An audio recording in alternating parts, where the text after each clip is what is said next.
This is the Snow Joe 50-pound melt premium Enviro blend. I know they sell different versions and varieties of this, but this is the Enviro blend. And I got this in the 50-pound bag, very heavy. I like to get a giant bag and then fill up some of the old handled containers that I have collected, which makes it easier for me to distribute it when the time comes, you know, and plus 50-pound bag will last me quite a while. I store it in a dry place, so there's no worries for me. A lot of times I'll just crinkle the bag up, put a cable tie over it, or use a chip clip type thing and put it in my shed where it's dry. You can see it kind of has a little bit of a wet feel to it. It arrived safe. They just shipped it in a box about the same size as the bag. And so I have no idea what this actual full blend is, but this ice melt contains calcium magnesium acetate, CMA. It's going to be less corrosive than traditional salts, easier on your concrete, pavement, metal, stuff like that. And if you get some in your plants or your landscaping, it is supposed to be easier on that.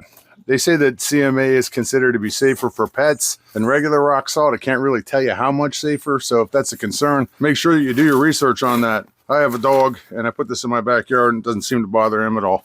So I use this stuff in the backyard, down by my fence right here.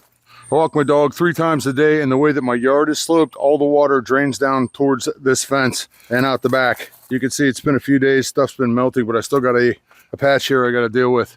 I laid down some pebbles here, and there are a few square pavers underneath here, but it still gets pretty bad in the winter. The stuff tends to stick around pretty good, and I like that it's green, you know, so I can see it on the ground, see where I put it, and it's not blending in with the snow.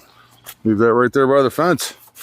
I don't find this stuff to be overly messy. You know, it's as messy as any other. They say that it's good to -10 degrees Fahrenheit. I haven't been able to test that because it never gets that cold here.